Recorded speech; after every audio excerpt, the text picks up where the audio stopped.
The recordings will be played once only. The test is in 4 sections. At the end of the test, you will be given 10 minutes to transfer your answers to an answer sheet. Now turn to Section 1. Section 1. You will hear a conversation between a representative whose name is Dawn and a prospective member of an automobile club. First, you have some time to look at questions 1 to 6.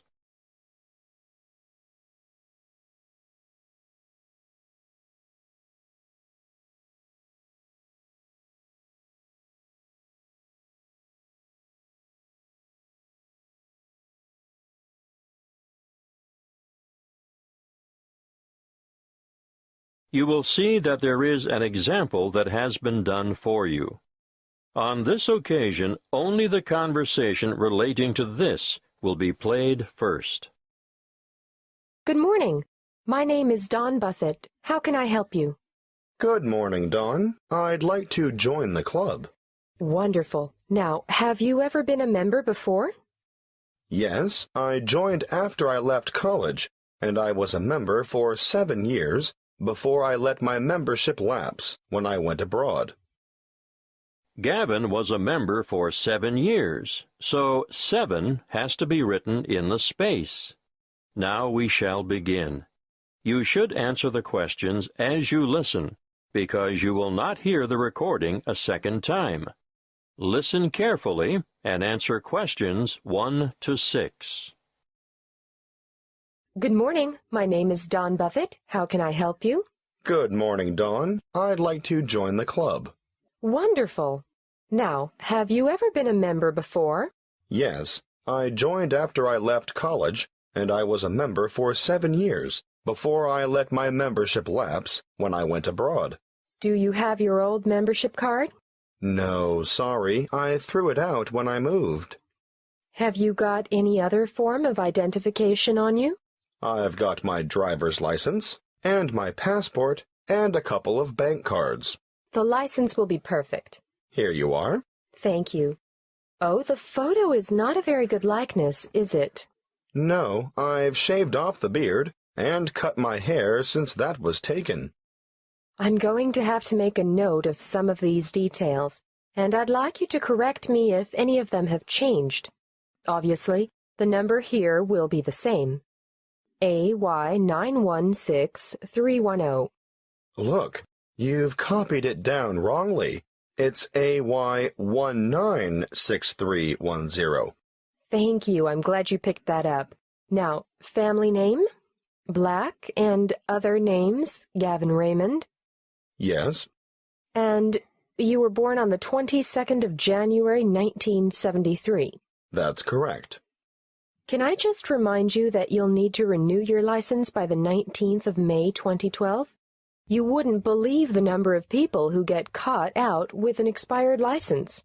Thank you. I must admit, although I carry it around in my wallet, I wasn't really aware of that. Not many people are. I've been caught out myself.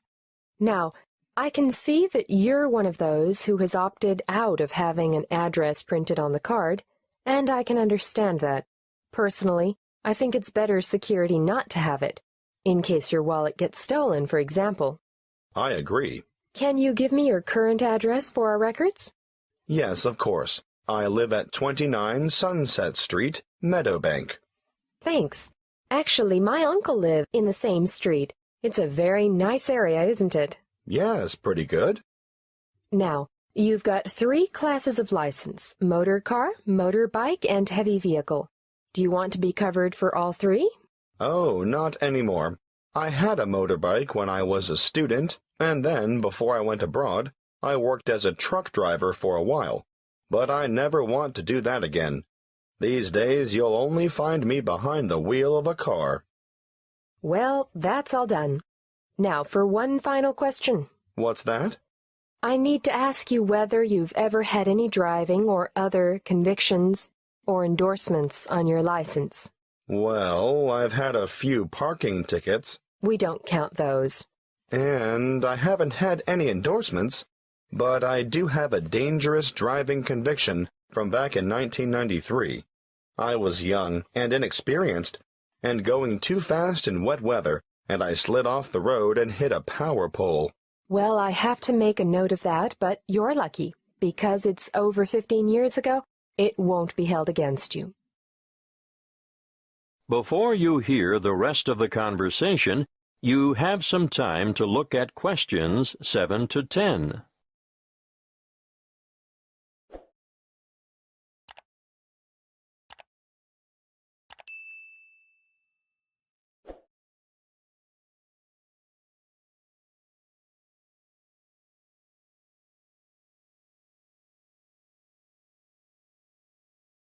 Now listen and answer questions 7 to 10. We've changed quite a lot here at the Royal Car Club since you were last a member. Oh? We now have 4 different levels of membership, starting at blue, then moving through bronze to gold. What does that mean exactly? Well, you get a different level of service and different benefits depending on what you choose. Of course, that is reflected in the annual fee. The more benefits, the higher the fee. I see. The standard club care comes with a 5% discount at bronze level and a 7.5% discount at silver level. And gold? If you own more than one car, I'd recommend the gold level because you only pay half the fee on your first vehicle. I'm not sure I need that. Well, bronze and silver have $10 and $20 off the insurance fee, but with the gold membership, say you had an accident and your car was badly damaged or off the road for any length of time, you'd be eligible for car hire at no extra cost. That's good. There's one more thing. If you need to borrow money to purchase a new car, we offer personal loans at a reduction off the general applicable rate. These start at 0.25%, go up to 0.5% at bronze level, and increase to 0.75% at the next level. Gold has a whopping 1.25% reduction on the applicable rate. Well, that is something I should consider, perhaps. Thanks for your help. I'll think it over and let you know. That is the end of Section 1. You now have half a minute to check your answers.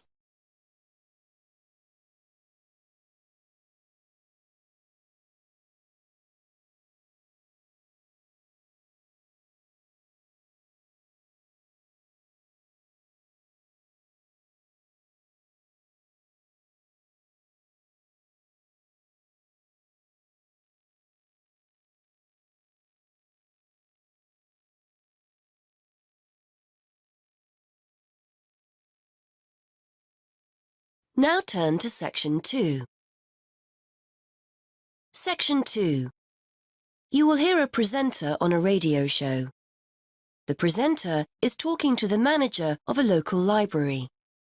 First, you have some time to look at questions 11 to 13.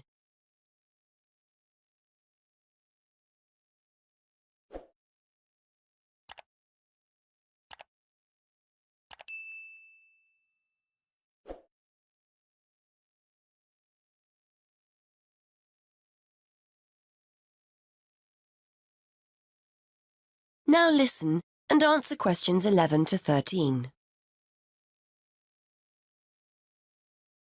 And welcome back to the programme. Today I'm talking with Mary Littlejohn from Mere Green Library. As you'll all know, we've sadly been without our local library for the past 3 months. But the good news is that it's about to open again. Great news, Mary. It certainly is, Jonathan. Despite the fact that money's in short supply, I think visitors will be pleasantly surprised at how different and hopefully better everything is. Fortunately, we didn't need to replace the roof as we'd originally feared. It just needed repairing, so we were left with more money than we expected. We've been able to replace all that old wooden shelving with a more modern style. The computers have been moved to a new designated IT room, and on the subject of technology, visitors can now order and return books and CDs on their own with our new automated system. so no more queuing to be served. Sadly, money ran out before we had the chance to decorate the meeting room, but we're hoping to complete that next year. Oh, and the children's section now has some colourful new tables and chairs as well. Before you hear more of the radio show, you have some time to look at questions 14 to 16.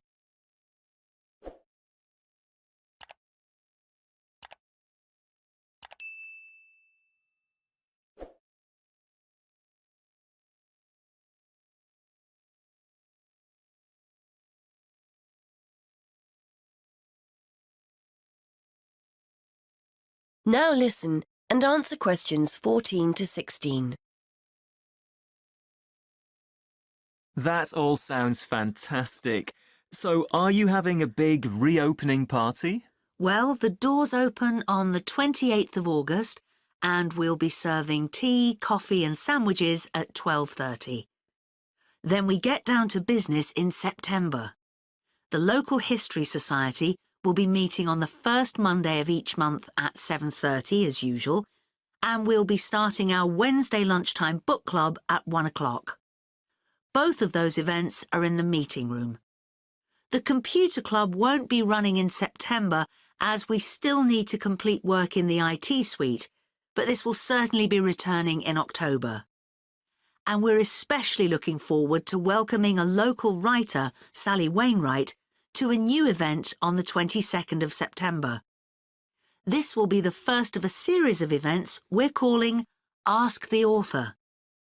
Visitors will be able to hear authors read from their latest works, ask questions, and even buy a copy of their book to take home. Before you hear more of the radio show, you have some time to look at questions 17 to 18.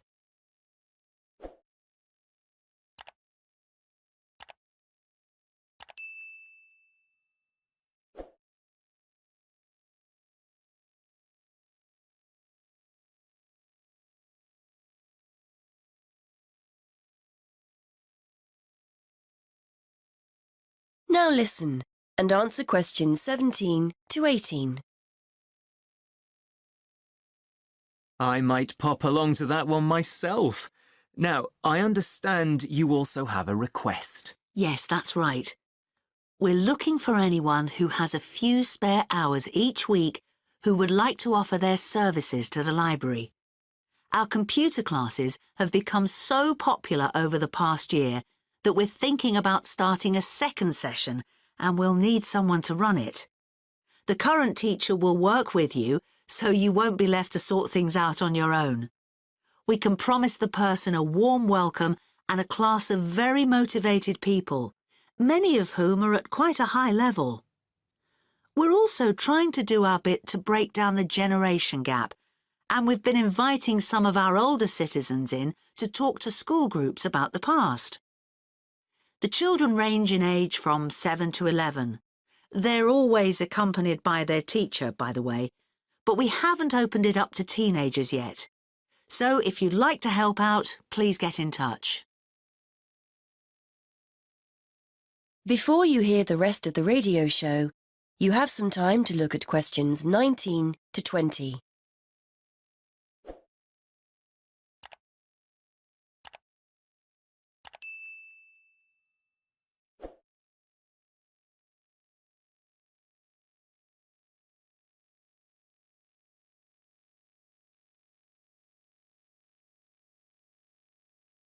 Now listen and answer questions 19 to 20. And I also understand you've got good news for those who've been making use of the mobile library. Yes, because the library has been closed, we've been running a mobile library service and going out to people in the community. Well, feedback has been so positive about this, particularly amongst our elderly users, that we've decided to keep it going. Users can reserve books if the bus doesn't have anything that they feel like borrowing. There's a computer on board with access to the library database, so the librarian will be able to reserve one for you. Unfortunately, we don't stock newspapers or magazines on the bus, as these tend to be for reference purposes only and can't be taken away. We're also pleased to be working with the local council, who've agreed to send someone from the community office on the bus. They'll be able to help you with any local issues you may have. Well, many thanks, Mary. I'm sure our listeners will be delighted to hear the service is fully up and running again. That is the end of section 2. You now have half a minute to check your answers.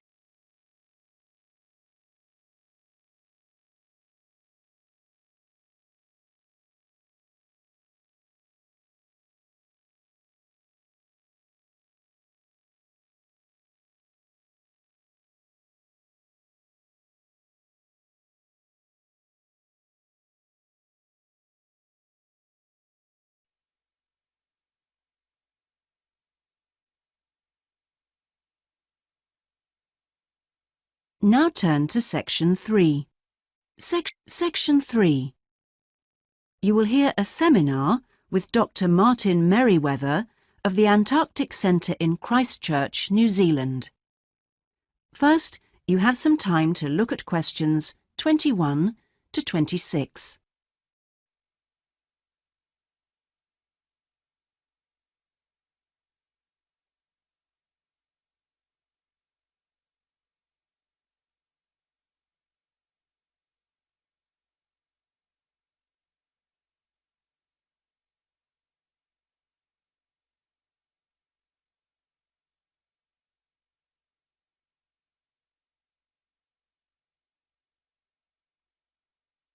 Now listen carefully and answer questions 21 to 26. We're pleased to welcome Dr. Martin Merriweather of the Antarctic Centre in Christchurch, New Zealand, who has come along to talk to us today about the role of the centre and the Antarctic Treaty. Now, my first question is about the choice of location for the centre. Why Christchurch? Was it because of the climate?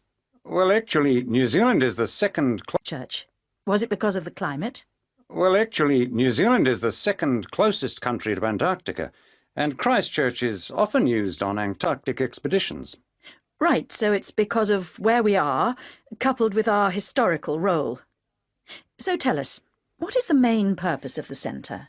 Oh, well, we have two complementary roles.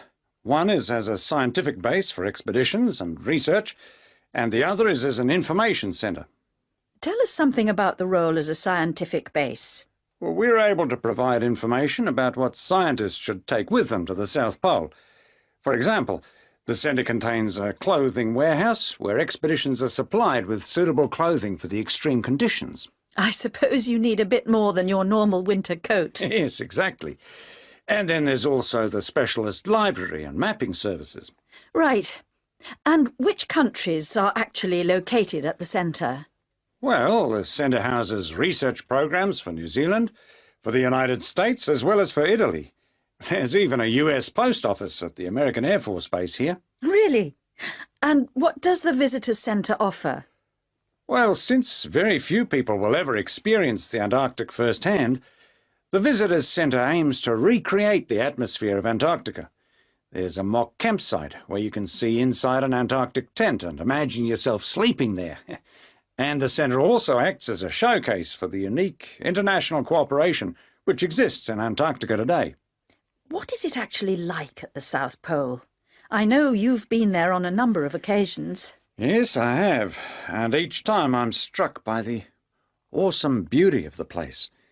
It's magnificent, but you can really only visit it in the summer months. October to March. Yes, because it's completely dark for 4 months of the year. And, in addition, it has to be the coldest place on Earth. Colder than the North Pole? Why is that? Well, unlike the North Pole, which is actually a frozen sea, Antarctica is a landmass shaped like a dome, with the result that the winds blow down the slopes at speeds of up to 150 kilometres an hour. And that's what makes it so cold. Oh. And one other interesting thing is that Antarctica is the driest continent on Earth, surprisingly, and so you have to drink large amounts of water when you're there. How old is Antarctica? Oh, we're pretty sure it was part of a larger landmass, but it broke away from the rest of the continent 170 million years ago. How can you... Because fossils and rocks have been discovered in Antarctica, which are the same as those found in places such as Africa and Australia. Amazing. To think that it was once attached to Africa. Before you hear the rest of the interview, you have some time to look at questions 27 to 30.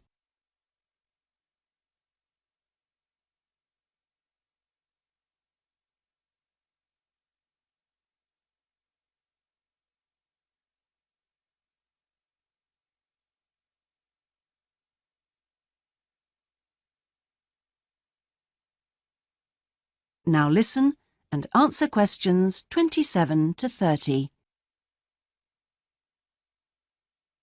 Now, let's just have a look at the Antarctic Treaty. How far back does the idea of an international treaty go? Well, as far back as the 19th century, when 11 nations organised an international event. When was that exactly? In 1870, and it was called the Polar Research Meeting. And then, not long after that, they organised something called the First International Polar Year. And that took place when exactly? Over 2 years, from 1882 to 1883. But it wasn't until the 1950s that the idea of an international treaty was proposed. And in 1959, the treaty was actually signed. What do you see as the main achievements of the treaty? Well, firstly, it means that the continent is reserved for peaceful use. That's Article 1, isn't it? Yes. That's important, since the territory belongs to everyone. Yes, but not as important as Article 5, which prohibits any nuclear explosions or waste disposal. Which is marvellous. Well, I'm afraid we're going to have to stop there because I'm afraid we've run out of time. Thanks for coming along today and telling us all about the centre and its work. That is the end of section 3. You now have half a minute to check your answers.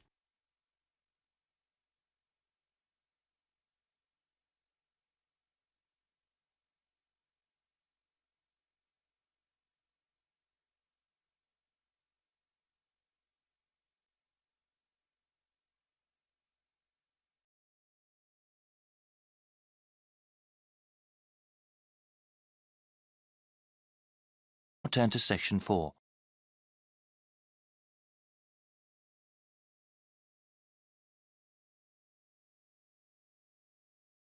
Section 4. You will hear a presentation given by someone training as a teacher. First, you have some time to look at questions 31 to 34.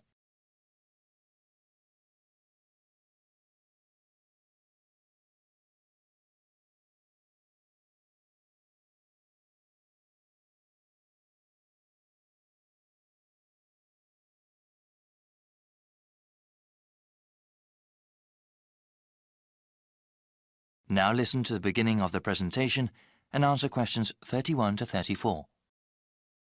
Hello everybody, how are you all doing? We are going to have a presentation done by Yuri today. She is going to tell us about an art project she did while at her last teacher training session. Yuri?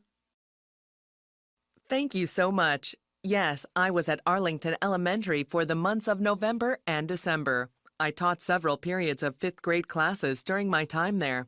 Since it was the holiday season, I chose to do some craft projects with the kids. They are not hard. Cleaning up after the projects is easy, and the materials can be found anywhere. To do this, you first have to give reasons to the kids about why they are making holiday decorations. You can tell them that during this time of year, there are several traditions that different groups of people celebrate. The one I am going over is general in nature and can be used in any of them. In one project, we started with paper bags. With a pencil, we then drew the outline of our holiday decoration. The outline has to be entirely within the borders of the paper bag and also must generally be circular in shape. Once the outline was drawn, we carefully used craft scissors to cut the bag along the pencil outline. Since this was done on the paper bag, everyone should have ended up with 2 pieces of paper that are the same exact shape, but are mirror images of each other. For the next part, we used thick cardboard, poster board, or styrofoam can also be used.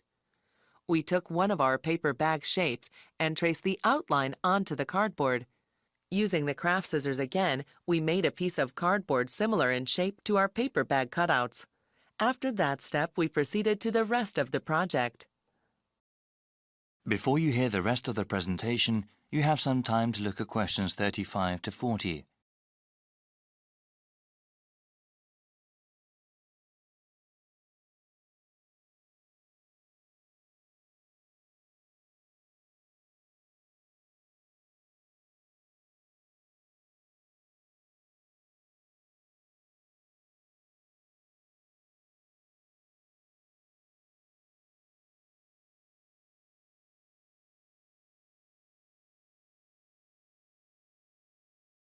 Now listen and answer questions 35 to 40. To finish up the project, we have to affix the paper bag cutouts to the cardboard. Any sort of adhesive can be used, but I prefer to give my kids glue sticks. Liquid glue can be quite messy, and with glue sticks it is easier to control the amount of adhesive used.